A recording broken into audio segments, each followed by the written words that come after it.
I'm glad to see all of you. I'd like for you all to interact with me as much as possible during the talk. This is a talk that I've said to Katie before. I mean, I literally could talk till tomorrow morning about this because it's exciting, it's constantly changing, and it's an area that people find to be really personal for them because each of us eat uniquely and differently, but there are some real common threads that run through what we would call healthy eating. And the type of, as I was saying when I was talking earlier, if you happen to hear, the type of conversation that we're going to have tonight with healthy eating and fighting cancer with your fork, in other words, what can you put on your plate to prevent cancer from becoming a part of you and your life? Or what can you do to prevent recurrence if you've already had a diagnosis of cancer? At the Farber in Weymouth, we have a survivorship clinic, meaning, okay, now I'm done with my treatment, now what? The conversations that we have in the survivorship clinic are very similar to the kind of conversation that we're going to have tonight. And when I say conversation, I want to know what your interests are. So I can make this more personal for the specific group. I've given this talk to teachers who then go back to tell their students. I've given it to seniors, and I've given it to a community talk like this for a group similar to yours. So please let me know as we're going. Just call out a question, raise your hand, whatever you're most comfortable with. I think it's an exciting topic. I do it every day. A lot of cancer care in general is, when do I come in for my treatment? Tell me what time to be here. Tell me what medication to take. And this is the part, whether it's pre, during, or after cancer, that's completely in the patient's court.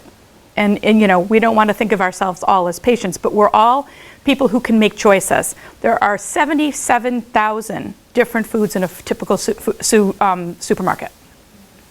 Because of that, people are often bombarded. I have people who say they go in and they stand there and they don't even know where to begin. So hopefully this will sort some of that out. Just because it's been invented doesn't mean it's good. There's a lot of buzzwords on the market these days. I could tell you nutrition through the ages. I started doing this back in the early 90s. I took about 10 years off to stay home with kids, but was staying current. I've worked at Nestle, I've worked in transplant at University of Maryland, I was trained at the Brigham. So I've had a real diverse experience in terms of what nutrition is, and I could tell you, the early 90s was extra light margarine. We've gone into selenium, we've gone into oat bran. We've gone into electrolyte enhanced drinks. We've gone into coconut oil and coconut water. We've talked about selenium, and we've talked about now gluten. So there are different trends that emerge because everybody who reads an article becomes a nutritionist. Everyone who sits at a dinner table, we all have conversations like this. So what I'm hoping you walk away with, and using the handouts in the back, especially the end, it all kind of comes together with the recipe book, putting some of these things into recipes that you all can use.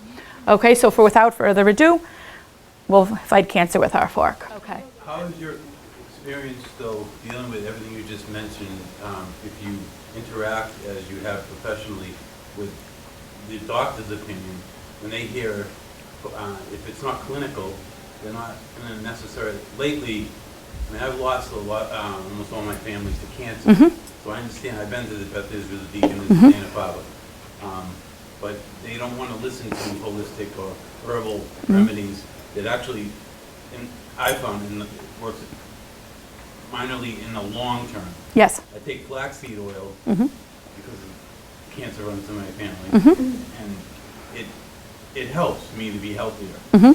But how is your interaction with the doctors on these beliefs? That's a great question. Surprisingly, I think that the doctors who are currently in their 40s and early 50s now are the doctors who know that they're going to have to embrace this as part of integrative oncology. We call it integrative oncology. And Donald Abrams and Andrew Weil are two prominent physicians who have really stopped their normal oncology practices and have focused on what we call integrative oncology, knowing that Ayurvedic medicines, supplements, herbal remedies, yoga, all have to be included as part of the spectrum. And at Dana-Farber, we have Reiki, we have cancer-specific massage, we have acupuncture, all right at our satellite at South Shore Hospital, because they have learned that pain control, all of that is much, much helped by including all of the integrative therapies. We regularly use Marinol, which is the pill form of marijuana. We have people get prescriptions for medicinal marijuana for nausea and appetite stimulation. So they've had to embrace it. I'd say there are going to be a population of potentially older doctors who it's less familiar to, but this has really become a part of normal cancer conversation these days. So even in the 6 years that I've been at the Farber Satellite in Weymouth, I'd say in the last 2 years it's really taken off. A lot of my learning modules that are offered to me, I have to get 75 credits every 5 years, a lot of them are pertaining to integrative nutrition with oncology. It's going to be the wave of the future, and I just went to the Food and Nutrition Conference and Expo, and Donald Abrams, who I just mentioned, he was one of the speakers there. And the talk he put together was called, "What do we tell our patients and what do we tell the doctors?" Because I'm kind of viewed as like that liaison to help the doctors embrace that aspect of it. It's a very good question. There's still going to be some people who are really rigid about it. But what I'm finding is they'll say to me, "Oh, you have supplements with you?" Like people will come in with a bag of them, and they'll say to me, we'll have you talk with the dietitians. It's a big part of what we do right now. So right now, when we say that our cancer research and our practice is evidence-based, we use the American Institute of Cancer Research, the American Cancer Society, the prominent schools of public health as really our primary sources for the nutrition that we practice.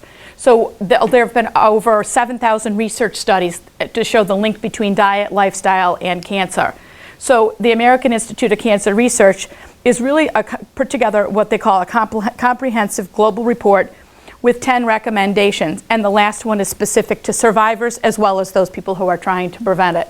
So when I often get people say, "Well, I went on the breast cancer site. That was a biggie for me." And the woman said, "And as a result, I don't eat mushrooms." And I said, "Really?" And I said, "Could you pull up the site on my computer?" She pulls it up. It's this kind of pastoral setting, white picket fence, beautiful wildflowers in the background, like you're on a country road in Vermont. There was not one medical provider. There was not one research source.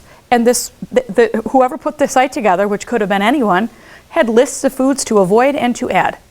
Perfect example of what we don't do.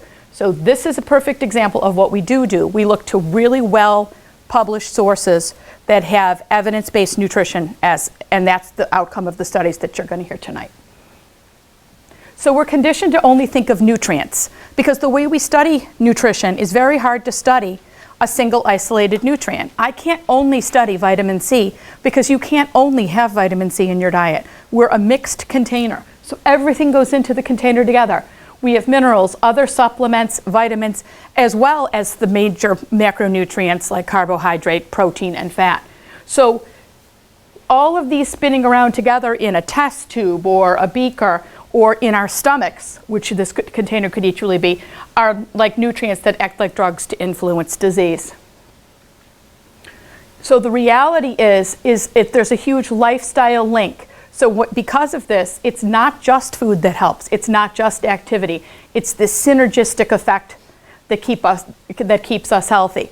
For example, when I meet with a survivor for breast cancer survivorship nutrition, the first thing at the top talks about finding and maintaining a healthy weight.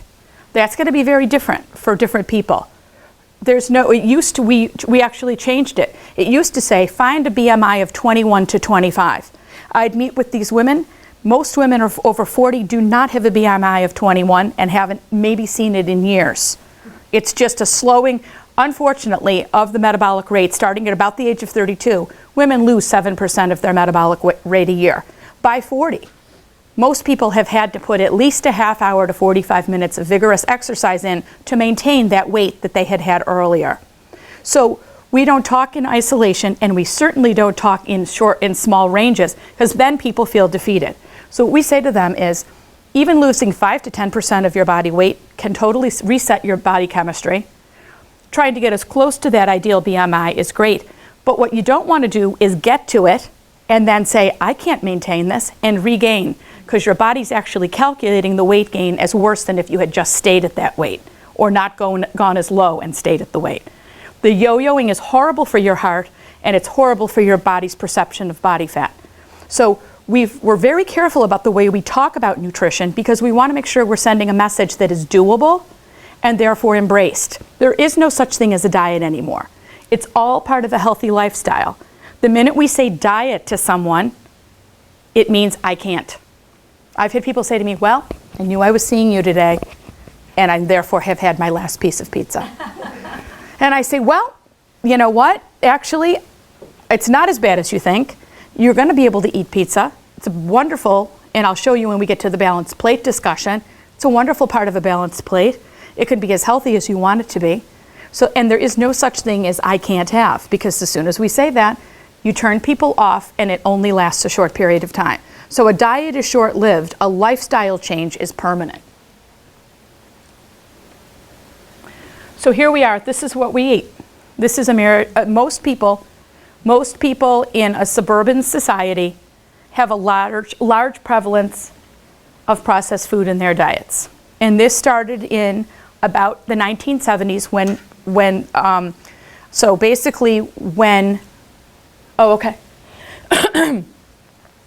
large prevalence of processed food in the diets of people who are now in their middle age range, from about 40 to 55 or 60. So that was kind of the birth of foods that would be looked at as convenience foods, make an easy to pack lunch. Our parents' generations did not eat like that. There was not nearly the chronic disease. We essentially are the generation where our parents walked away from serving us whole foods or nutritious foods that are real food versus the processed foods. So my favorite food author, Michael Pollan, says in his book, In Defense of Food, we have to get back to eating all food groups, real foods, not lists of ingredients. Eat plants, not things made in a plant. It's one of his little quips. He has another book called Food Rules that have 65 little statements like that get you thinking. Eat food that stands on one or two legs, a mushroom or a chicken or a broccoli spear or a turkey instead of four. Little things that make you think before you start eating. But he's completely right. When we left eating large whole food group bases and went to this is when we began our issues with obesity, diabetes, and cancer. So 65% of all Americans are overweight or obese, meaning they have a BMI of 29 or higher. However, only 6% of Americans identify as being overweight or obese, or that it has a risk cancer for cancer.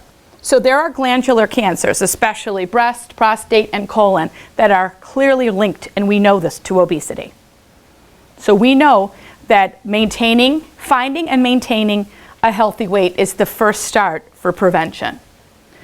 Research shows us that fat cells can contain hormone pumps. And in other words, fat cells contain estrogen in a lot of cases, secreting hormones and other growth factors into the bloodstream. And then if the body's cells, especially a cancer cell, that our immune system hasn't taken care of, are exposed to these, that's where we see that they're going to reproduce more quickly and result in an increase in cancer growth. So, and we also know that other lifestyle like lack of exercise and stress then also come in, plus all of the exposures that we have. So if you think about all this compounded, you can see why it's happening.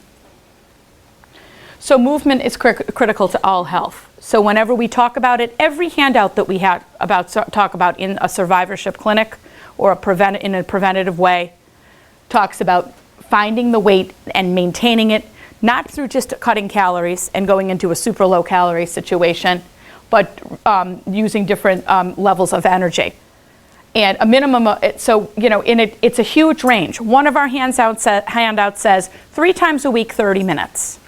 It's almost nothing. Another one of our handouts says 45 to 60 minutes a week, 5 times per week. So the big point is move. Move. Walk where you can.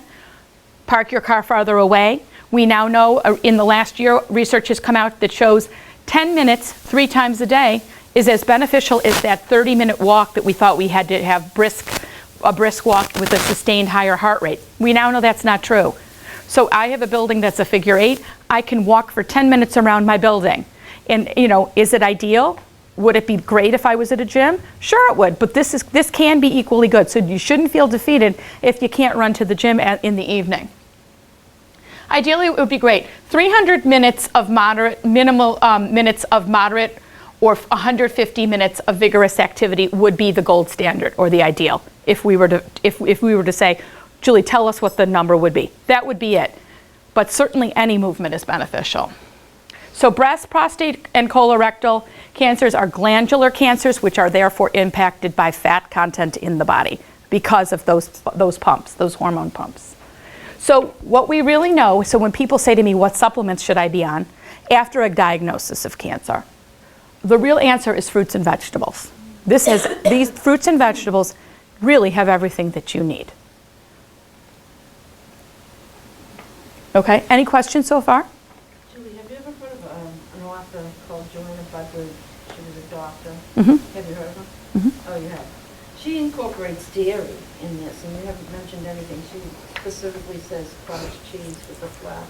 Yeah, that What are your thoughts on that? the Farber doesn't embrace the Budwig diet. There's the results that she received could be attributed to other things in addition to what the claims are. So I had a brain tumor patient come in, and if he was following the Budwig diet because his mother put him on it, and he actually broke down crying, and he said, I'd rather live a shorter time and enjoy what I'm eating than some of the really disgusting aspects of this that have no clinical basis to them.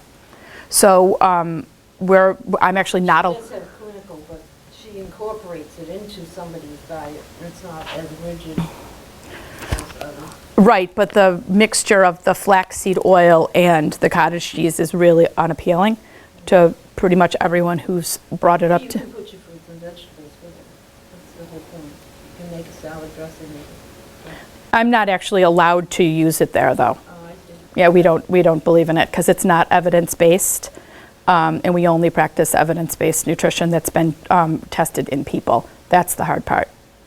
Is that If you do a little more research, I'll talk to you about it after. okay? It was evidence-based. Can I ask one other question? Sure. What do you think of almond milk and those types of milk? So an almond milk is a great product if you're looking for it to moisten your cereal or provide you with the benefits of vitamin E, which a standard almond would. But if you're looking at it as a protein source, there's only 2 grams compared to 8 grams per cup in a normal cup of milk. If you have a dairy allergy or a lactose intolerance, though, it's a great way to provide moisture, put moisture into eggs, other dishes that would require milk, cereal, on oatmeal. So it's not, and it's lower in calorie. I use it in smoothies a lot. Yeah, it's a great way if you don't want to add, it's about half the calories of regular milk, and it's a great way to add a liquid base to smoothies, especially if you're adding like that as part of the liquid, and you're going to then also add a little Greek yogurt and get some protein out of that anyway. It's a good product. It's good for calcium too. It is. And low in sugar, there's no sugar. Right.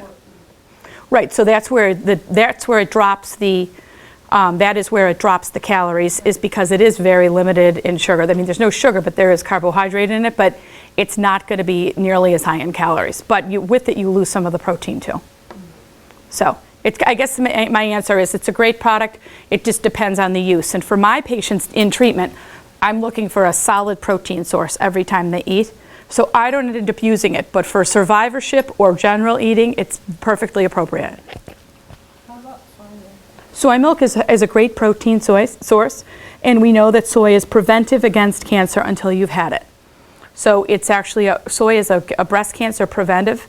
It's actually on our list of the 11 foods to include in your life, which is back there, and it talks about including soy products, and that can be one of them. So I've heard that soy was bad because of the estrogen. Yeah, that's something that's changed in the last 18 months, and we actually revamped all of our handouts because we used to tell people not to have soy, and now it's unrestricted along with flaxseed. And we actually have a high-dose flaxseed study going on at the Farber, which is 4 heaping tablespoons of flaxseed a day. Which is a phytoestrogen. Both soy and flax are phytoestrogens, and now we're not concerned about them the way we were.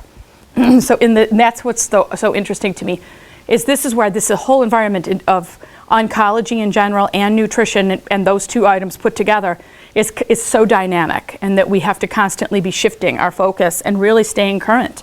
Because what the Farber in town, at the breast care center in town, had lightened that restriction and then called us and said, we're revamping all our handouts as a result of it. Meanwhile, just weeks before, I had taught it to a patient. So it changed very suddenly, based on new changing research. So, and is there a way for us to stay up to date with what's going on? Or how Yeah, so the Dana-Farber website, which is written on the bottom of one of, or several of the handouts for nutrition, that's a constantly evolving and updated website. It has educational materials on it. It's got the recipes from the book on it. The Farber has a new nutrition app that you can look at there, and actually get a nutrition app that helps to tell you how you're eating in this way. It's 33,000 rave reviews on the Oprah magazine for the app. So that we're trying to make it be a really user-friendly site. American Cancer Institute, American Cancer Society, and the American Institute of Cancer Research are all great places to go for the most updated research. Like soy, you said it's a great soy is a great preventative against cancer until you have it. Yes. Is there a problem after you? It's not a problem, but we don't really know how to measure it. That's the problem. We just don't really know how to measure it after. So do you recommend taking it or not? Using it or not? Using it. Using it as you like. So we used to tell, especially estrogen receptor positive cancer patients, we used to tell them to not have it, or only have it like twice a week. Now we don't restrict it any longer. It's a perfectly acceptable source of protein. It also and it eliminates animal sources of protein. So that's when we get a little further into this, we'll see that animal sources are one of the things that we're really trying to avoid. And a lot of people are able to then cut some of the animal sources of protein out by including soy. Meatless Monday's perfect example. Using tofu or tempeh, during a meatless Monday meal. That's an initiative from the USDA that's all trying to look at health. So why plant-based items, fruits and vegetables?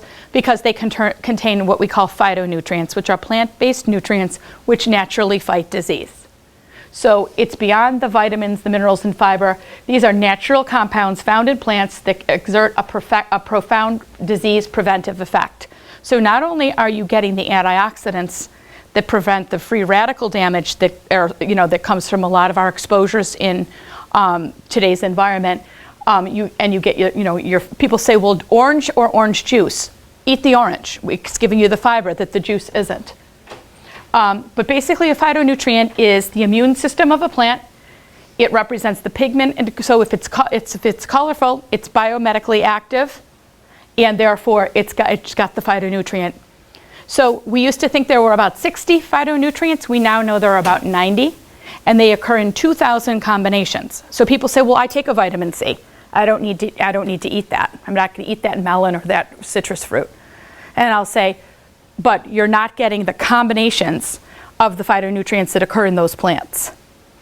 So that's what we want, is the combinations. So eating as many whole pieces of fruits and vegetables, whether raw, cooked, in a smoothie, it doesn't matter the form, getting them in and getting a wealth of color. And if you were 6 years old, I'd say put a rainbow on your plate.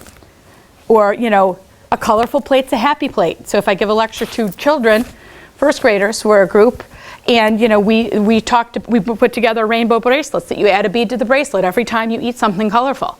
Because we really need to get the kids away from looking at those colorful labels and eating colorful plates of whole fruits and vegetables. Here are some of the words that are indicative of a phytonutrient containing food. So for, carotenoids clearly come from carrots, and they're going to have the orange coloring in them. Okay? So prevention in a plant, how does it work? They stimulate the enzymes to detoxify the body. So when people say, well, I'm on a cleanse in my mind is, our bodies are really self-cleaning. And in my mind, a cleanse really is just eating fruits and vegetables.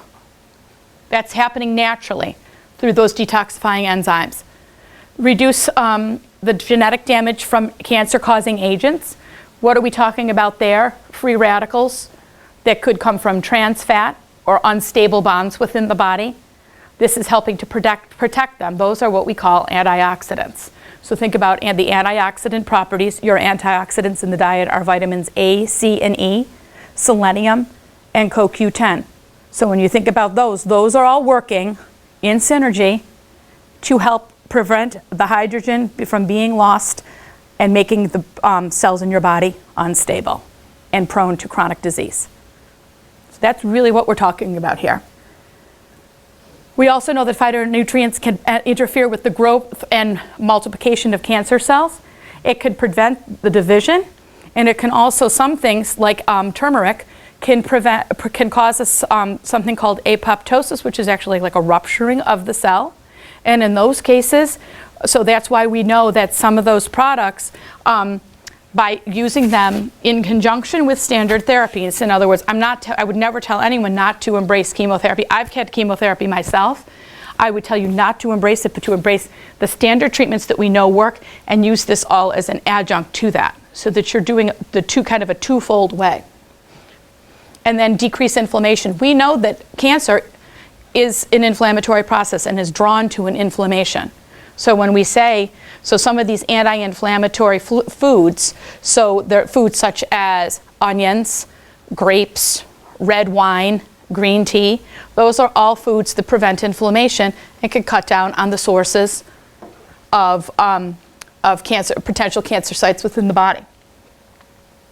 So here's a good adage: if it stains your shirt, you know that it is probably biomedically active.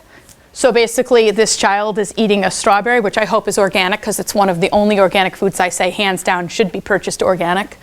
And I'll talk a little more about that when we get to that part. But you see her shirt, that is the phytonutrient in action right there, the color that comes out of it. So we know things that are white in color do not have nearly the nutrient content as some of these darker colors. So for example, bananas have potassium and some vitamin C. It's not a super healthy fruit compared to so many of the other ones. White potatoes have vitamin C and potassium as well. It's a very, very small nutrient contributor compared to a sweet potato. Also, white bread, white rice, white potato, and bananas are highly starchy. They have very high glycemic indexes, meaning that in a short period of time, they cause a large bump in blood sugar. So they're not great for everybody. We can't hands down recommend them.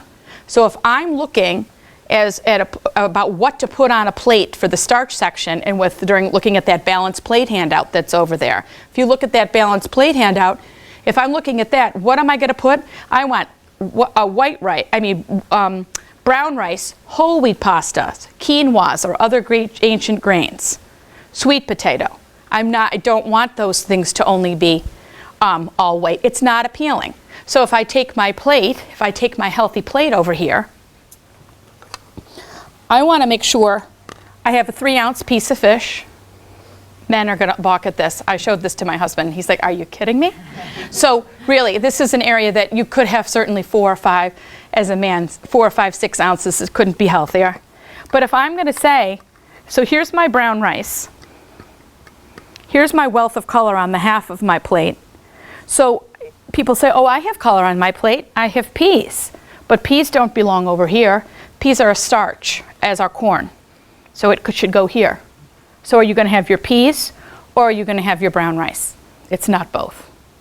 So the healthy plate dictates calories, and it dictates fat content and nutrient content. Okay? So if I were to take these off, What were those, broccoli and carrots? broccoli and carrots, colorful, happy. So, my fish, I'm not looking for it to give me color, it's giving me the protein source. But if I put this, and I put this, highly unappealing, very minimal nutrient content, not biomedically active, and I know my plate's not happy. 6-year-olds, Okay, so it's really not. Also keep in mind, women especially. I have a friend who's a doctor. She did the same nutrition program at Cornell that I did, and she went on to med school and now has a family practice, and she tells her women over 40 who have trouble with weight, especially laying down of fat in the midsection, which is unfortunately where most of women's weight over 40 goes. She says these aren't even a part of your diet. What's the second thing? This is a 3-ounce baked potato. So when you see a 10-ounce potato, this is a serving of baked potato. Again, people are like, where would you even buy that? Okay, because when you look at the potatoes that we're going to be buying around Thanksgiving, this is almost non-existent. We would be like, oh, where are the big potatoes? But that's a serving. That's 3 ounces of baked potato. Okay? What if you have the banana frozen to like a smoothie shake? Is Yes. that still bad or is it? No, so if I were making a smoothie, I would take sometimes I would make it with water and some Greek yogurt and a half a banana for the thickening properties. Especially if I'm not using frozen fruit. If I'm using frozen fruit, I won't use the banana because the frozen fruit thickens like a banana would. What if you like the flavor? If you like the flavor of it, that's fine. Just keep in mind, it's a really big ticket carb item and can really drive. If you look at a banana that size is about 150 calories. When they talk about an 80-calorie banana, it's a little banana. Okay, so you have to think portion size. And there's over there's a phytonutrient fact sheet, and you'll see what the portion sizes are to count up to that 5 to 10 servings a day goal. But if you were to have a banana that size, that's actually 2 servings of banana. If you want to count it as part of your fruit, I just wouldn't eat it all at once, because what it causes is a huge rise in blood sugar, which is then released into the body right at the site of the pancreas. The pancreas does its job, secretes insulin, and then so you get on what I call the carbohydrate roller coaster. If you have that big a dose of carb early in the day, your blood sugar goes way up, then it goes way down if you don't have good protein in it. Okay? So what about putting protein powder in smoothie? That's what I usually. Yeah, that's fine. So if you, It seems to be really sweet. I suggest whenever I recommend it to a patient to get an unsweetened protein powder. Yeah, so if Trader Joe's has a good one, I wouldn't go to GNC or the Vitamin Shop because you're paying usually for the guy on the label versus the powder. You should be looking for a protein powder for about $15 for a large canister that in a 1-ounce scoop gives you right around 20 grams of protein. That's a reasonably priced, they're all equally good. You don't need to spend $60 on it. Yeah, because some of them are really. Really pricey, and they try to make it sound like it's a better quality. You're not getting much filler if you're getting 20 grams of protein in a 1-ounce scoop. That's a pretty good rule of thumb. I mentioned the antioxidants. That's them right there. So the free radicals, we get the prevention of the damage from the cells. And that, so I mentioned but I take an antioxidant supplement in a pill, so I'm getting it. So we really don't know what happens to synthetics within the body with vitamin C in general. So any vitamin pill, the only vitamin that we recommend, hands down, that everybody living north of Atlanta should be taking is vitamin D3. Okay? I gave a lecture about breast health with Dana Dowd, one of the nurse practitioners, as well as Suniti Nimkar, who's the head of breast surgery. And we are noticing more and more their comment was that we're noticing more and more young diagnoses of cancer because of vitamin D deficiency in the population that are now 30 to 40 years old. So and they have, a lot of these women have a documented vitamin D deficiency that when their primary care tested them, they came out low, out of range. So in that case, you have to get have to be supplemented with 55,000 international units of D2 and then get rechecked. That's the key. You take it for 8 weeks, once a week. It's a huge dose of the inactive form of D2, like I mentioned. But the key is you have to make sure you then go make sure that that brought you up into range. It doesn't do that for everyone. And then what people do is say, oh, I'm fine. No, but how are we going to maintain it? So once you're up at range, then you take at least 800 to 1,000 international units of D3. The active form, it's called cholecalciferol. So people will say to me, well, it's in my multivite. Yes, about 400 international units are in most multivites. So everybody living north of Atlanta, and I went to a talk, and the doctor who talked, it was only on vitamin D, 45 minutes, everything you'd ever want to know about vitamin D. And he said, for anybody living north of Atlanta, unless you are laying naked on your lawn for 20 minutes a day with your arms exposed to the sun without any suntan lotion on, you should be taking a vitamin D supplement. And he goes, therefore, I hope you're all taking it, because I don't want to deal with that. So that was the big point, is we all should be on it. It's prostate and breast prevention as well as colon. Is that's it? Cod liver oil. So that, Fish oil, no, no. fish oil provides you with eicosapentaenoic acid and DHA, but fish oils are an omega-3. It's a totally different animal. So it's gone, Cod liver oil, our previous generations, we didn't see these vitamin D deficiencies because how many people would say, you start off the day with a dose of cod liver oil. Okay, that's kind of obsolete now. I don't really have anyone come in all of the years I've done this and say, oh, well, I start the day with my coffee and my vitamins that include a multivite and cod liver oil. Just doesn't happen. You know, fish oils, people will say, you know, I get a variety, but does anyone regularly take cod liver oil here? Do you? When I was growing up, my mother gave it. Yep. She will be delighted to take it. Yep, and but we didn't see the breast cancer like we're seeing it. So if you think about the correlation between low vitamin D levels, that's exactly the recommended dose. So most dietitians take 2,000 units. We have a high dose vitamin D study going on at 4,000, and there are only toxicities noted at 5,000. It is fat soluble, so there is a toxicity potential, but only at 5,000 international units. That's on the D3? On the D3. So most, like I said, most RDs take 2,000. I take 2,000. I have all my kids and my husband on 2,000. Our minimum, 800 to 1,000 is what's needed. Why do you take 2,000? Just as an extra. 1,000. I've had breast cancer. And I have dairy. But I'm not in the sun much. You know, so there's no conversion factor for me. What about the D3 that's often in calcium? So when you, like a Caltrate plus D, Yeah. usually those totals add up 300 in the morning, 300 at night. So often that's not quite enough. If you pair it with a multivite, your combined sources then are right about 1,000, but our minimum recommended range is 800 to 1,000. And since we only know you're toxic, I'd pay the $10 a month to get the Nature Made. And you don't need to, again, go high on the hog with a really expensive vitamin D supplement because it's an unregulated item anyway. All vitamins, wherever you buy them, whether it's the Vitamin Shop, you get them online. I had a woman come in with brewer's yeast today, $70 for a bottle of 40 little capsules. We don't even know why it was recommended. She's like, I don't even know who gave me this idea. And she'd spent $70 on it. And it was absolutely no documented clinical benefit.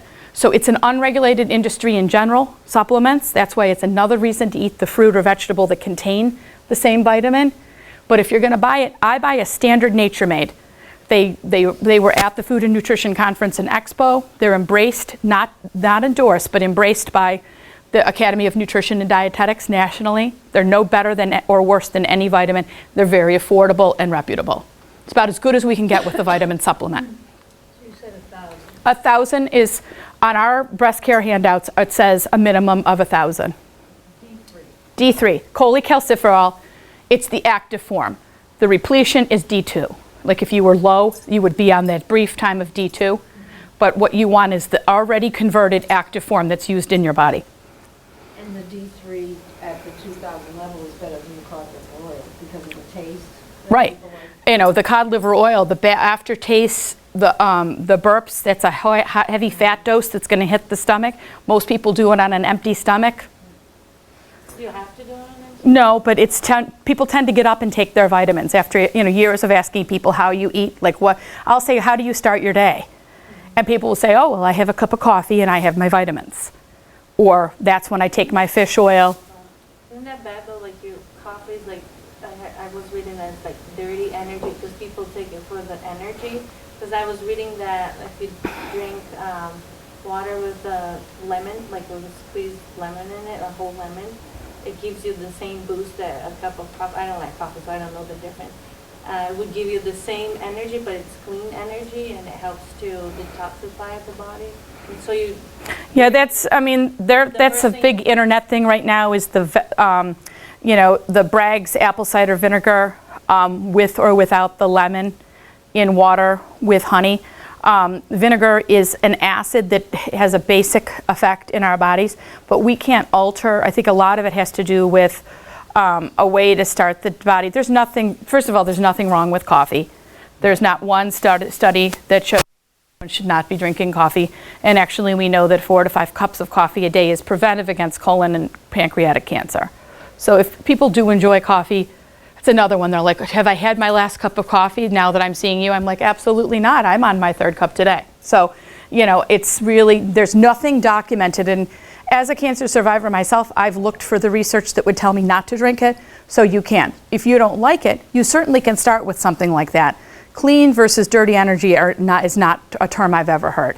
So that's not something that we practice, nor is the sugar feeding cancer, or else we wouldn't be eating fruit because fruit is sugar, nor is the acid-based thing in the body where acidic foods cause cancer. We can't alter the pH of our body unless we're in a metabolic hood and we have had carbon dioxide forced into our bodies through a metabolic process like a respirator. Otherwise, our body maintains what we call homeostasis and finds that midpoint for each of us as individuals. That's what the body does. The body finds a balance. Homeostasis simply means balance. So even doing that thing like the lemon, people say, oh, it creates a better environment. It goes into our stomach and it's neutralized and moved on into our intestine and is used. It's not something that's going to go directly into the bloodstream and make any change. If you like it, it's a great way to start the day. Some people enjoy something warm to start the day, but that's really where the benefit's going to end, as far as any current studies show. The only Take those food- vitamins and you just drink coffee with you and sick. Yep, and that's people will say to me, I'm terribly nauseous. It's the chemo. I'll say, no, it's not. It's all the meds you're taking on an empty stomach with an acidic cup of coffee. And when's the last time you ate? Those are supplements. You don't want to stay on them. You don't want to live. You can't. Right. If you take chemistry, you realize that it doesn't break down in the body quick. Right. It doesn't. And like we say, we don't know, a synthetic vitamin C, you're not chewing it. It could literally pass through, depending on your rate of transit in your body. My friend did this thing where she had people eat small pieces of plastic and tracked the rate of passage. Some people, it went through their bodies in 8 or 9 hours. Other people's was 2 days. So, if you have a rapid transit time, you have no idea some of the stuff isn't even breaking down. Isn't that T2 though? Does do that? If you take that high month that you lied on and believed in, that's a high dose. Your body's just going to use up what it needs. Right, and what did you say? I was gonna say, with the coffee and the acid, if you balance it out with the number of 8 ounces of water, that helps you not get dehydrated. But the acid, still in the body, you have to, it depends on people's chemistry. Everybody's chemistry in their body is different. Right, but the acid isn't going to change the acid in the coffee or in lemon juice isn't going to change the overall pH in your bloodstream or in your urine. That's what your body finds the midpoint. It's called acid-base balance, and it's a really, really complicated biochemical pathway, and you can't change that just by eating. Like people who drink coffee don't have a lower body pH than people who don't. So, digestion, yeah. Could you cause yourself an acidy stomach and want to have like an Alka-Seltzer or a Tums or a Prilosec? Yeah. And those things don't go well. And I can tell you, when so much of the nausea that I help people with, we give people anti-nausea meds, but we also talk to them about the basis of nausea from chemotherapy. A lot of it is that they've allowed their stomachs to become empty. Stomach acid is secreted into the stomach, which is a container.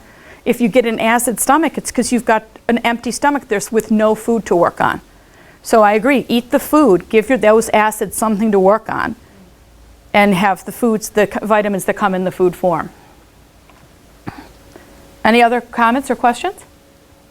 I think it's important to remember to drink the water. Say you drink 4 cups of coffee a day, you should try to balance it out with those 4 cups of water, just to keep from being dehydrated. So a new study came out. We used to tell people not to drink caffeinated coffee during treatment because it was dehydrating. But people who've drunk coffee their whole lives are not as affected by the dehydration. I'm not saying that you get 8 ounces of hydration per 8-ounce cup of coffee, but we used to think it was a wash and that we wouldn't even count it toward hydration. Now we know that people who drink coffee regularly get about 6 ounces of hydration out of an 8-ounce cup of coffee. So that is that's a really positive thing, because a lot of people, and the reason I mention it is that a lot of people feel that oh geez, one of the ways, something that I really enjoyed as something that was normal as part of my lifestyle. We try to keep that as everyone's lifestyle as normal as possible during treatment. And if you were then to say, oh, well, only 1 cup of coffee a day and it should be decaf, that's a real big thing for people. That's probably one of the biggest deal breakers for people because they value it so much. So recent studies, and I'm saying recent, like literally within the last 6 months, we've had to change some of our handouts to not only say decaf. It's such a hard thing because we're really constantly changing our understanding of so much nutrition. Nutrition is where surgery was in 1650. That was a disturbing Michael Pollan quote as well. In one of his books, I believe it was In Defense of Food. What we're just constantly learning, and when you think it's just such a hard topic to study because we cannot isolate a nutrient and have the study take place in people.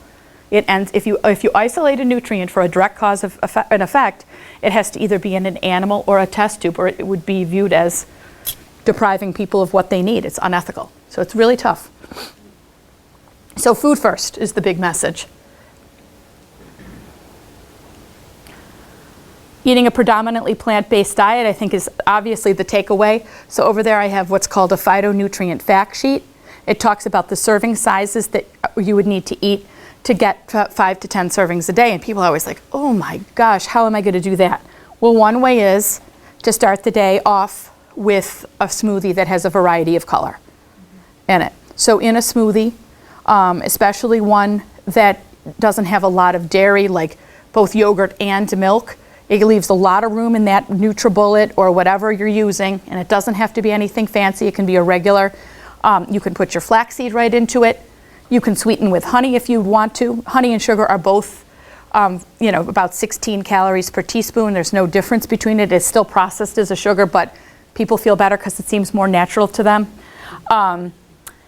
Including a kale, you can usually put about a handful, which is about a cup of a average size female hand. You're going to get about a cup of greens in a smoothie without it really affecting the taste. You cross over a cup, it's a tough sell for people who don't like the taste of greens.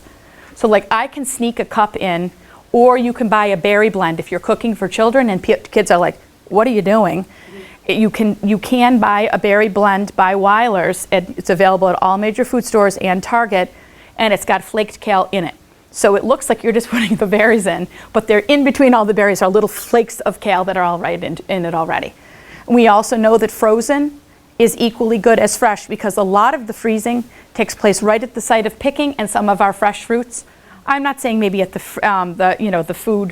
fruit market, that's fresher stuff. But a lot of stuff in a standard food store has been picked 5 to 6 weeks earlier, and it slowly starts to change its composition. That's one reason that organics, in terms of fruits and vegetables, produce in general, are a little bit fresher and have a higher nutrient content in them because there's no pesticide used, there's no preservative on them, and therefore they have to be picked and brought closer to the site. So they may be only 2 to 3 weeks old compared to 5 or 6. Still not a backyard bounty. Okay, again, rich in color. So if I'm going to put a smoothie together, it would be great to include berries and greens in it, because I think we're going to learn a lot more about the health benefits of berries, richly colored, deep colored berries and greens over the next 3 to 4 years. I think that's going to be a real source of a lot of good nutrition. So how do we get it in? That's what I'm talking about now. Adding frozen veggies to soups and casseroles. I do a lot of roasting of vegetables. It's really part of the Mediterranean diet, which is the best way to eat. So there was one recent recipe that I saw, and it really makes a lot of sense if you think about it. Was yellow pepper, red pepper, Brussels sprouts, and butternut squash, all cubed, tossed with olive oil on a pan, lightly salted and peppered with some garlic, roasted, and then they blended olive oil and a little lemon juice and avocado and made a dressing, and it was a vegetable salad. And if you think about it, the avocado, a unique plant in that it contains omega-3s, healthy olive oil, and a phytonutrient from 4 different color sources all in one vegetable salad. So that's what you're really looking to achieve. A lot of people also find it's beneficial that instead of constantly feeling like they're cutting and chopping, is they have one of the plastic tubs with the snap top lid of vegetables and fruits cut up in their refrigerator. Then they have a ready source that they do every 3 to 4 days, and it just makes it easier and user-friendly. When we talk about the other portion of the healthy plate, when I talk about my starch portion, I don't even have white potato in my home. I don't promote it. If we have white potato, it's usually because we're out and someone's going against my recommendations, which does happen. No one wants a dietitian for a mother. I am a nightmare, I'm sure. But this is really what we're talking about, is embracing these great grains. And I have a cookbook called Grain Mains. In other words, main dishes that use like beans and quinoa to make burgers, that kind of thing. So there are a lot of things out there to help you get back into using brown rice, kashi, whole grain cornmeal, like a cornbread made with a whole grain cornmeal. Delicious, crunchy. The texture is beyond anything you could imagine from any kind of a mix. Millet is another one. I saw millet waffles on a website the other day. Quinoa probably being the most familiar of the new main grains. These are all high protein containing grains. We're in a big protein phase.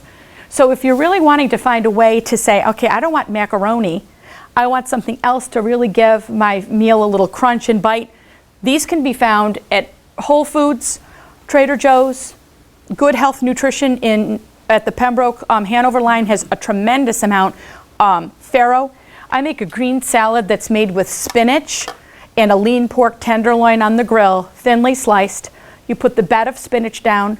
You put roasted beets, a scoopful of farro that you sprinkle over the top for kind of a nutty crunch, toasted pecans, shredded carrot, and then a sun-dried tomato dressing. It's excellent. It's got a high protein content because of the farro. It's got a ton of fiber and a lot of phytonutrients in it. Again, think of the depth of color with beets and spinach alone. Farro is a grain. Let me see if it's on here. It's not on here. It looks like a large barley. It's not quite as crunchy or brown as the barley. It cooks up. It looks like a large. It looks like an Israeli couscous, but with a little whole grain component to it. It's about that size ball, high in protein, great in fiber. How do you cook it? You cook it on the stove. It takes less time. It takes less time than rice, but more time than quinoa. Just in water? Yep, and you just cook it until the water goes away, and then you would scoop it and kind of flake it like you would if you were sprinkling rice on something. Anything into it? No, No. Farro. I didn't add anything because I was going to use my sun-dried tomato vinaigrette as part of the dressing. This slide is not. It is not. It's actually not a bad idea, though. Yeah, because I was looking forward to someone, I hadn't heard of some of these. Yeah, so amaranth is one that I'm seeing in more recipes. Cooking Light uses a lot of these types of items, along with 26 other ingredients that are not common. Eating Well is a much better user-friendly magazine. But that salad that I just described was in Better Homes. So more and more food writers are using these types of grains. So sugar and cancer, it's not that simple. Sugar does not feed cancer.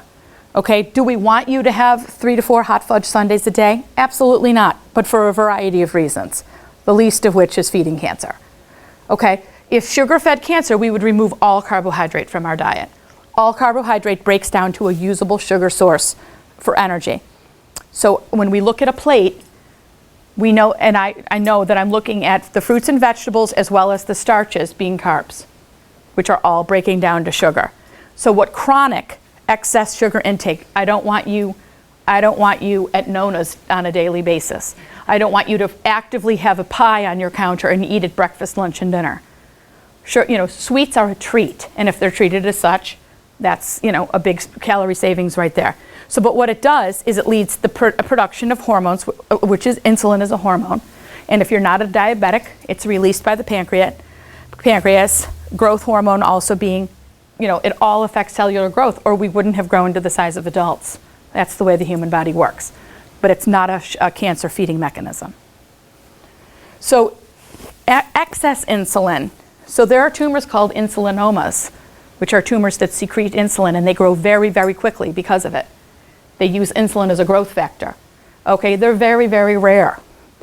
Behaviors that increase the general secretion of insulin is consumption of a refined sugar and flour. Here's an example of a bad thing I do. If I have a leftover piece of Italian bread, and again, it's a rare finding in my house to have it, but there is nothing like a piece of toasted Italian bread with the crunch, with a little bit of butter for breakfast. If I eat that at 8, by 8:45, I'm ready to eat the door off the pantry. Okay? The blood sugar goes way up, it goes way back down, and I call that getting on the carbohydrate roller coaster first thing in the morning. And all it does is it creates sugar and carb cravings all day. Because when it goes up, you get foggy, lightheaded, you're not thinking clearly. And then there's nowhere to go but down, because what I just described to you has maybe 2 grams of protein in it. So carbohydrate digestion begins in the mouth with salivary amylase. It's the type of enzyme found in everyone's saliva. And it's basically completed in the stomach, especially with a simple sugar. So therefore, it's released into the bloodstream, like I said, right at the site of the pancreas, which is on your left-hand side. Insulin is released, and your blood sugar is now brought back down naturally by the insulin. But boy, does it not go down to a normal level, it goes below normal, and that's where the carb cravings begin. So when people say, well, I'm hungrier if I eat. Right, if you eat a piece of bread like that, you are hungrier because it gets your whole digestive tract going. However, if you have a protein and a fat along with it, a healthy fat, eggs with some avocado on them and a piece of whole grain toast, there is a perfect profile. And that digestion is going to take about 5 hours total. Not 45 minutes, but now we've got something that's going to really give us some staying power. One of my favorite commercials is that kid who is so annoying, but at the same time really giving a great message when hits the ad for Frosted Mini Wheats. Yes, they have a little sugar, but it's a great cereal for kids who need to get through the morning at school. If you drink the milk from it, Frosted Mini Wheats have some protein. It's a whole grain. It's one of the few really, truly whole grain cereals. And the kid raises his hand and goes, I'm going to be attentive all morning. And it's true. He is. As annoying as it is, it's exactly what's going to happen. It digests slowly. It's got the protein in the milk. It's got the protein in the cereal. If you drink it with a 1% fat, there's a little fat to lead you right. He arrives at lunch clear-headed and ready to eat a normal lunch. So a lot of times kids in communities that can't afford a good breakfast, they get a really simple sugar breakfast, and the kids are crashing in the morning, which is why a lot of communities that have a lot of low-income families have gone to serving breakfast at school, because it includes a protein component. So there's a lot of truth to be said for it. What is better, Frosted Mini Wheats? I presume it's just the store brand, Yeah. Or oatmeal? That's a good question. So the oatmeal has really got a lot of what we call, oatmeal is a fluid binder. It has what we call insoluble fiber, so a gel-based fiber in it. I'm sorry, soluble fiber. It's a gel-based fiber. It draws water in. You're going to feel the fullest on oatmeal. Oh, but it can't be a packet of oatmeal. It has to be like the McCann Steel Cut or any of the whole grain oatmeals. What about the one that is the blue and white packaging? Yeah. Red? Mm-hmm. Quaker Oats. Yep. Is that So again, going back to what our ancestors used, a straightforward grain product. And then you can, so a lot of times what people are saying is, well, oatmeal only has about 9 grams of protein. I want something a little more. So sometimes now people are saying, what a lot of my patients are doing, and it's actually an interesting idea, and they say it's delicious, is they add a couple of tablespoons of a vanilla Greek yogurt to it. Gives a little extra protein, some crunch from some nuts and some fruit, and you've got, so when I'm looking at a breakfast, I'm looking for about 250 to 300 calories that contains a whole grain like that, a protein, and a fruit. What do you think about, and I've done a lot of reading on this, and a few of the authors say, that the white sugar and the white flour, and there's bleach in it. And so a lot of people stay away from that Mhm. because of it. King Arthur flour happens to be one of the better ones. Right, Because it doesn't have the bleach. right. Is that something that Daniel probably agrees with? Yeah, I mean, I don't see bleach as, like, I haven't read anything about bleach specifically being a cancer causer, but yeah, it's bleached. The color is taken out by using something like that. So white flour in general If it's in the first, like when we say we don't want whole wheat, we want whole grain. So a whole grain whole grain, because it has the germ on it, is a brown flour. So the less white flour you can use, just because of a variety of things, whether it's the bleach, the processing in general, how quickly it breaks down in the body, the rapid rise in blood sugar. I mean, I could go on and on why not to have processed white flour. So if you look at crackers, for example, or anything, an English muffin, you want the ingredient to say whole wheat flour, not white flour in any part of an ingredient. That's the difference between whole grain and whole wheat.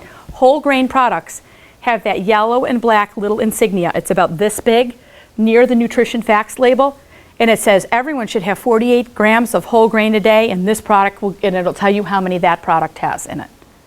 So everyone should be shooting for 48 grams of whole grain.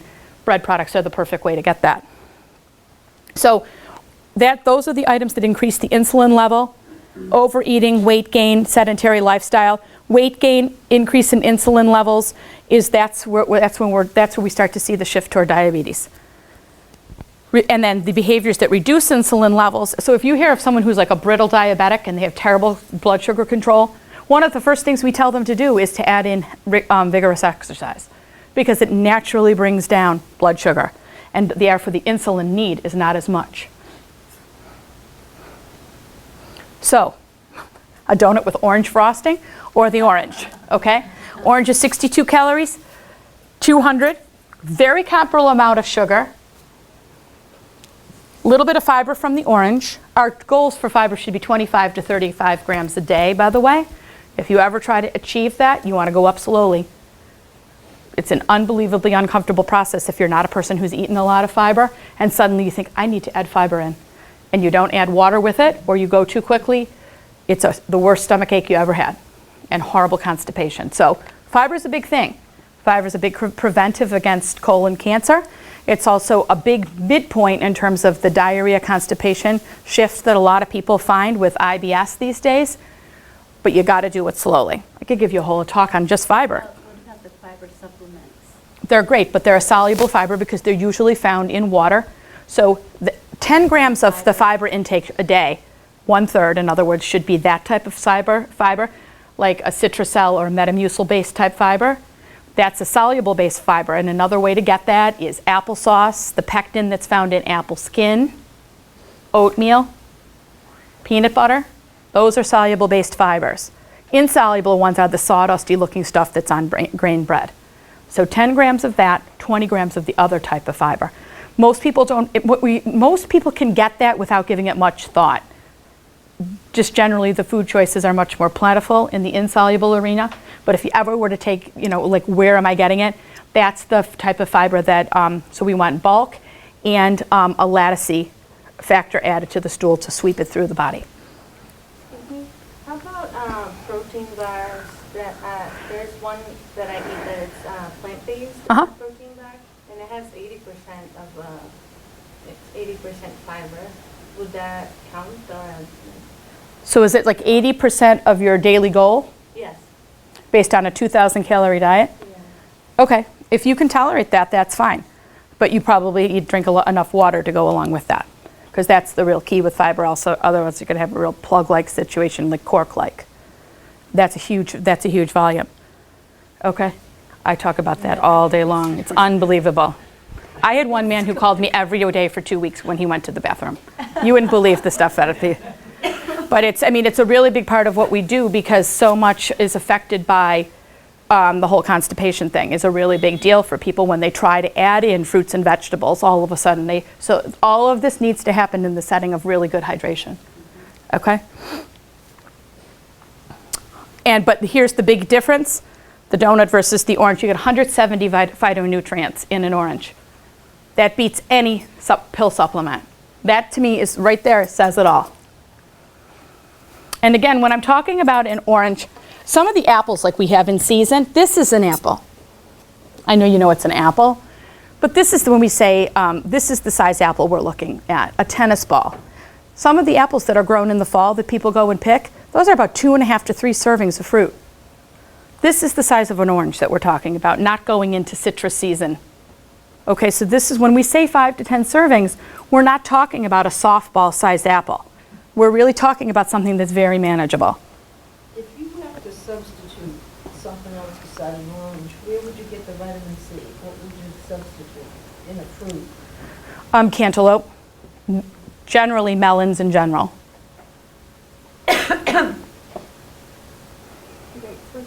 Grapefruit? Or are you saying you wouldn't want any citrus? Well, if you have to be careful of the citric acid, something that gives you vitamin C. Yeah, all berries, I know. all melons, does. and apple to a lesser degree. Apple is the beauty of a soluble fiber benefit. It's one of the lower vitamin-containing fruits, interestingly. So when they say an apple a day, it's really for a constipation benefit, when that whole adage. So when we talk about healthy fats, another topic that we could go on for days about. So we know that saturated fats are solid at room temperature, examples of which are any full-fat dairy. In other words, you're known as ice cream. Any ice cream you can chew is technically, I would view it as a 13 or 14% milk fat, all of which is saturated. Those are your premium ice creams. Animal fats in general, lard, butter, and then coconut and palm oils. They're white and milky and solid at room temperature. Another good indicator that you're dealing with a saturated fat is if you take it out of the refrigerator and you drag a knife across the surface, it buckles. Those are the saturated fat bonds buckling on themselves. It's very solid, it's very dense. On the contrary, oils that are liquid, such as the monounsaturates and the omega-3s, in other words, your polyunsaturates, those are all clear and liquid at room temperature. You could put olive oil in the refrigerator and it will not harden. It doesn't have the right properties. The bonds are so unsaturated that there are large spaces between it, so it cannot become a solid. Trans fats are the dangerous fats. They are processed, okay? They are found in margarine. Other wording for a trans fat is hydrogenated or partially dehydrogenated. In other words, it's taken the hydrogen off of the bonds, so they now are what we call unstable. So a trans fat, the center bond on a trans fat looks like this. This might be saturated with a hydrogen over here, and this might be saturated with a hydrogen over here, but these two bonds are open. So what we get is we call it a wobbly molecule. It's looking for hydrogen, and guess where it's going to get it? From the free radicals from your cells to make them unstable. Okay? So the only reason people add trans fats is to keep things, usually processed foods, to keep them fresh. That's why we went through a thing where they were in everything. Now they're in almost nothing.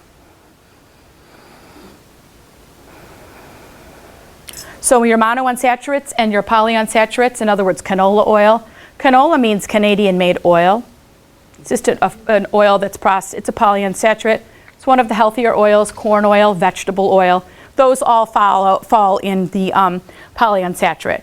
So we need a little saturated fat, a little polyunsaturated fat, and a little monounsaturated fat in the diet in a 1-to-1-to-1 ratio. That's why we talk about choosing from healthy fat, the healthy fat area. Omega-3s are a unique group. You can take them, so if you have 2 servings of 3 to 4 ounces a week of salmon, you don't need to take a fish oil. Most people don't eat that. Either for cost reasons, or most people say, I just don't eat salmon twice a week. So if you do that, there's no benefit to taking omega-3? Right. How many servings a week? 2 servings a week, 3 to 4 ounces each.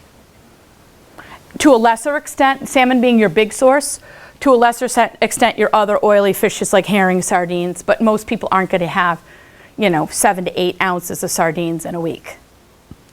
So things like cod and haddock aren't considered an oil, No, not at all. They're called a white flaky fish. but there are benefits to There are. There- Mackerel, Mhm. not considered oily? It is. Mackerel and bluefish. those. So where does your flax oil fit into this saturated and unsaturated fat? Flax oil is a plant-based oil. So it's a plant-based oil. It's going to be a monounsaturated like the other plant-based oils, olive, canola olives, avocado oil, grapeseed, walnut oil. all really great oils and a great way to make your salad dressing. And flax oil has that unique benefit, along with flax in general, of having omega-3s in them. So if you are a regular flax oil user, you could probably get away with some flax oil and the salmon. I personally don't take a fish oil because I really feel that my diet has pretty much, I'm getting it from other sources. Walnuts, 5 walnuts a day. What else? I do use walnut oil in all of my salad dressings for that reason. I eat a lot of avocado. And I do serve salmon once a week, so I feel like between the salmon and those other smaller sources. So walnuts have omega-3? Mm-hmm. Walnut and walnut oil. So when people say to me, what's the healthiest nut? It's a very hard question to answer because almonds give you vitamin E. They're a great protein source. And they're a little more user-friendly, like you'd eat a handful of almonds. You don't usually see people have like a handful of walnuts at their desk. They're more of a baking, like people view them more as a baking product.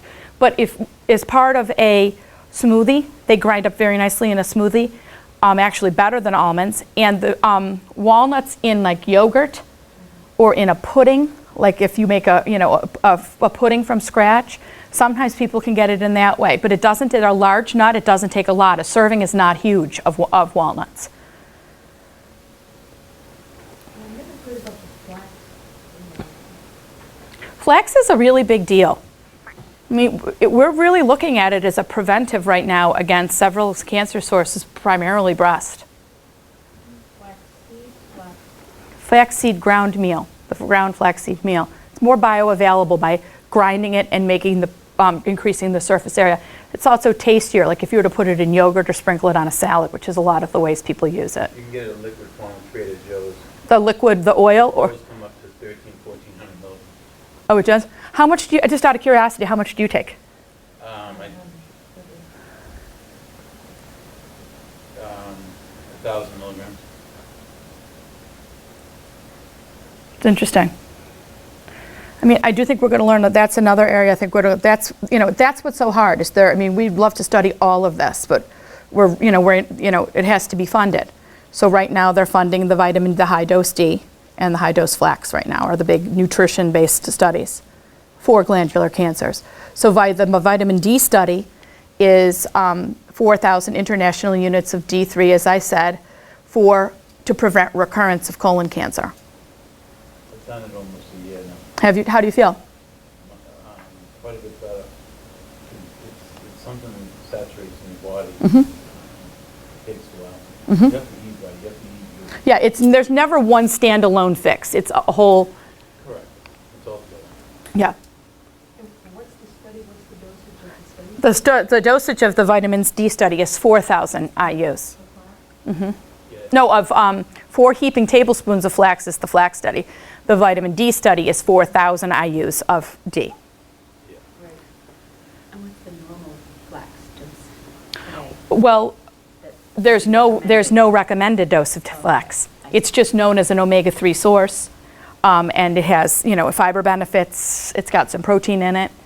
I mean, it's just we're realizing that it could be a great additive. I'm sorry, how do you use it with food? Is it People put it in muffins or baked products a lot.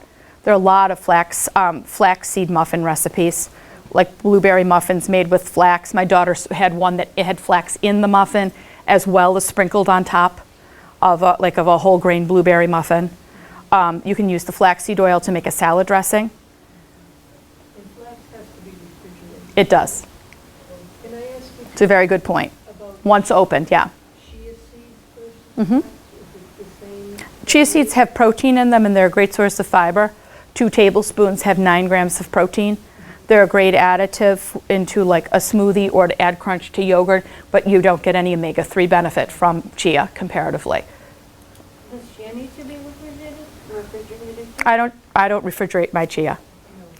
The flax is more because it's ground and there's almost a moisture component to it once you open the package. Yes. If you threw with flax back on the tuna, If you got the tuna packed in oil, did you get more of the omega-3? Good question, I don't know. So I asked. It's a good question. What about the concern about mercury? That's a tough situation, which is why it's less with salmon. We used to own my husband and I used to own a fish market before I went back to working a regular job. And I kind of did a whole thing featuring oily fishes. And the tuna, the mercury concern for tuna is significant. It's not as great for salmon. So about 3 ounces, if you did 3 ounces a week of tuna, and then 3 ounces of salmon, like for people who don't like salmon, I would not go beyond 3 ounces a week for tuna though, just because of the mercury. It's much higher. Is there a way to know better? Mm-mm. No. No, there really isn't. And you need to do the wild caught claims versus the farm. They both have it, but the wild caught is just going to be much more nutrient dense in general based on the diet. That's the problem. Like salmon these days is not salmon of old. Beef is not beef of old. When you look at how quickly they're growing the grass too quickly to have the nutrient content that the beef used to eat. That's a whole nother book of Michael Pollan's called The Omnivore's Dilemma. And what he does is he follows a bushel of corn from the growing process to a feed for animals to propane. And he follows it right through, what do we get out of a bushel of corn these days? And it's fascinating because they're saying, it's grown so quickly and they've modified it genetically to grow so fast that the nutrient content isn't there. So therefore, we used to get a lot of these types of items from the beef and the animals that ate a healthier feedstock. There's almost nothing to it any longer. It's just filling them up and giving them starch calories, but the content is not there any longer. Again, why we're less healthy than our parents were. It's really very, very sad. And they're adding that to everything. They are. Cornstarch, Yep. ketchup, things that Yep. you didn't even think. Everything. Yeah, and that brings me to another topic that we could go on, ad nauseum about the low-fat food products. You look at low-fat foods, you'd be better off to eat the fat and feel satisfied. You need food, fat in the diet. The cell membrane is made up of a protein, a lipid, and a protein layer. So the lipid layer means the flexible cell membrane. You have to have fat in your diet, about 25%.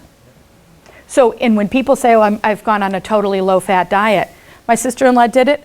She ate bagels, white bagels, and deli chicken and deli turkey. That was almost all she was eating. She had minimal fat, and most of her hair fell out. Okay, her hair was brittle. It was breaking off at the scalp. She basically had not only a fat deficiency, but a niacin deficiency with easily pluckable hair. We need a variety of color and texture in all food groups in our diet. I had one patient who saw a holistic nutritionist. He's very famous. He's in Cohasset, no names needed. And he took one of my young breast patients, a 34-year-old woman, and told her to eliminate dairy and meat. She went into chemotherapy with a normal albumin, which is an indicator of protein status. By the second treatment, her albumin was down to low normal. By the third treatment, she was out of normal range. And that's a big indicator whether or not she's going to get her chemotherapy treatment. We can't play with huge food groups. We need everything. Unless you have an allergy, we need everything in our diet for a reason. And most people who have pulled things out find they don't feel well. And when they add them back in the right portions, natural portions, the plate, in other words, dictating the composition of your diet, you find that you feel much better. So this is what our plate really looks like. The 50% meat, 25% vegetable, if at all. I had one man, he's working out on the cardiac machines at the Faulkner. I'm lecturing to the cardiac rehab clinic. They're there because they've either had a bypass surgery, a stent placement, or a massive heart attack. He says to me, he's on the treadmill, holding himself up on the treadmill, and he says to me, I don't eat steak unless I have the Texas cut, 16 ounces. He goes, that's what I view as a cut of steak. And I'm like, and you're here. I don't know what else to say. You can't do it. We say red meat is fine, 3 ounces twice a week, a total of 6 ounces a week. And that includes pork, as well as lunch meat, roast beef lunch meat, and burger. Okay? So there's what we're saying. This the cancer limit is higher, allows you more, 18 ounces per week, but the heart association is significantly less. Okay? Processed meats really shouldn't be a part of the diet at all. A good way for sandwiches and that kind of thing is get one of those, roasted chicken on a Sunday and cut it up and use that type of chicken versus like the pressed chicken that comes out in the roll. So processed meats are meats like anything smoked, cured, salted, ham, bacon, pastrami. Bacon, we don't even consider, bacon is considered a fat. It's not even considered a meat. Does that include like these turkey bacons that you see, Mm-hmm. something that's all? Because often when they make the turkey bacon to give you the mouthfeel that you're looking for, they grind up the turkey skin as part of it. So therefore you're back to a saturated fat. No, it's just not. How about the paleo bacon?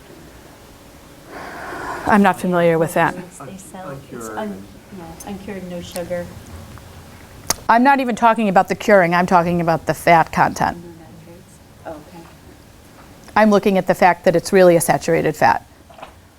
And certainly anything without nitrates and additives is going to be significantly better.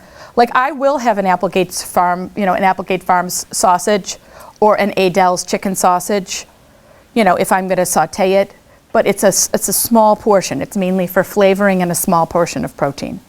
I'll usually pair it with like a pasta with roasted vegetables with a small amount of crumbled sausage in it for flavoring. You almost have to think of it as a garnish. In the Mediterranean diet, it would be the very, very top, and it would be the garnish in something like that. So people who eat more meat eat less plants. There's just not, if you're going to have a huge heaping portion of meat, and you think about my balanced plate that you have a picture of, if the meat's all the way over here, there's no place for the fruit or vegetable. So that's really what's going to end up happening. So this is what we aim for. You've got a picture of it over there.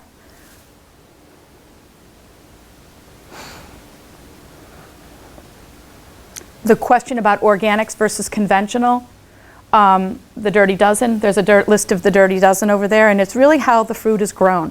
So for example, celery, the way the celery stalk becomes rigid is it pulls water in. It's called turgor pressure that is maintained in a celery stalk, and it's like the capillary action that draws the fluid up, the water up. So whatever water it's sitting in, if it's sitting in pesticide-filled water, your celery goes, that's why foods are listed the way they are. They either have very thin skins or skins that you would absolutely destroy by washing them thoroughly. So for something like the organics that we recommend buying, organics like the Dirty Dozen, it's usually thin skin. Notice that everything on the don't bother with organics have a thick skin. You're not eating the orange peel. So there's no reason to buy an organic orange or an organic melon or an organic pineapple or banana. I have a friend and I mentioned to her that she's on an all-organic diet, and she said that now it has to be everything because they're modifying the seeds. Have you heard anything like that? That's a genetically modified seed, but it doesn't have anything to do with organic. It's a whole different topic. But some people don't want any GMO. So honestly, I buy Hornstra milk. I have 4 kids and my mother lives with us. There are 7 people in my house. I cannot buy organics. It's just not feasible. So I try to find the things that are going to give me the most bang for the buck. I buy meats without antibiotics in them, and I tried to fry the farm raised. And someone said to me at the last time I gave this talk, how do we know it's truly organic? Well, we could literally make ourselves crazy if we start questioning that. So we really have to, at some point, if they say I'm USDA certified organic, you have to believe it. Do you believe in like soaking, let's say grapes in Mhm. water and white vinegar for 20 minutes? Does that remove the pesticides? I don't do that. I put a dot of Method or Myers, or plant-based detergent. Really, all those fruit and vegetable washes is a dilute detergent. So I put a dot of that. I put it in a colander in a pan, and I go like this with a little bit of like lukewarm water.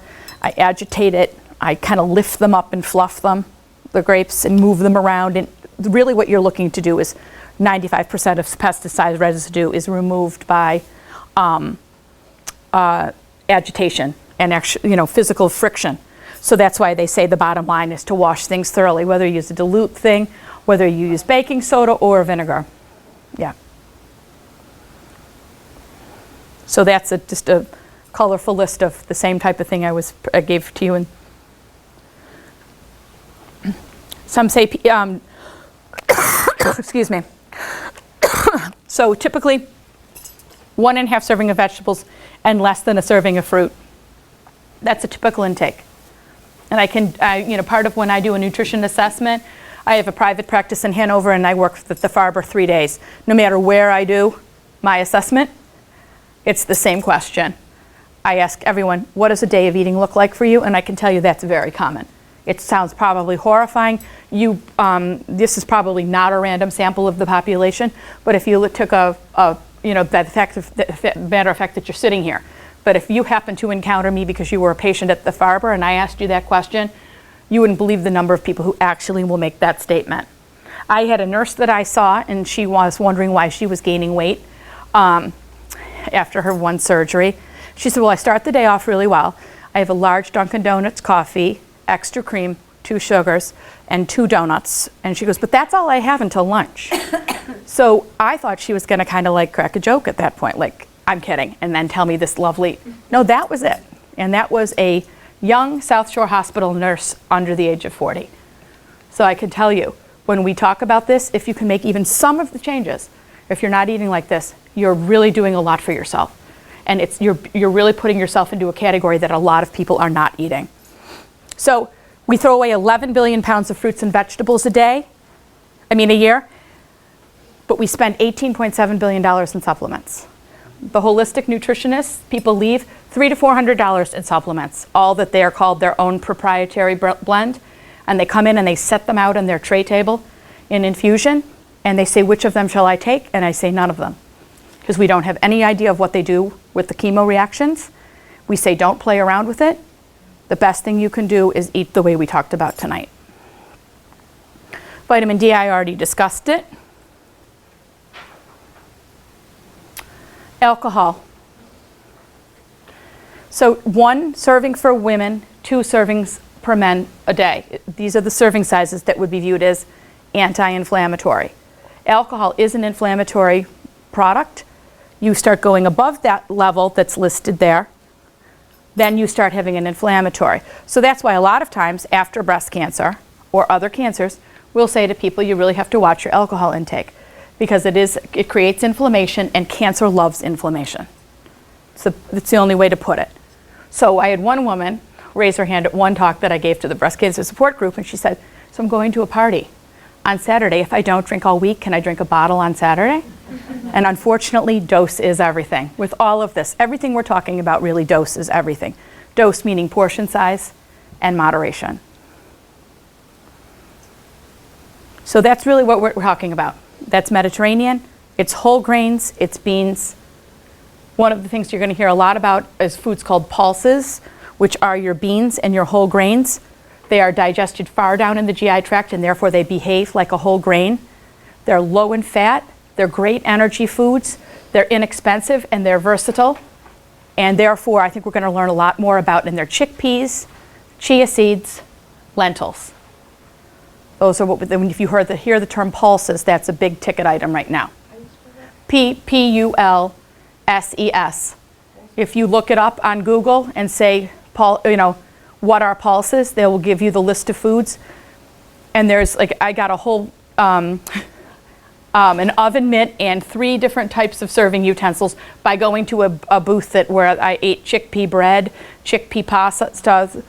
Bamba is the brand of chickpea pasta that doesn't have the high glycemic index, and it goes up more slowly, so it's great for diabetics. So we're going to see a lot more of this type of eating right here.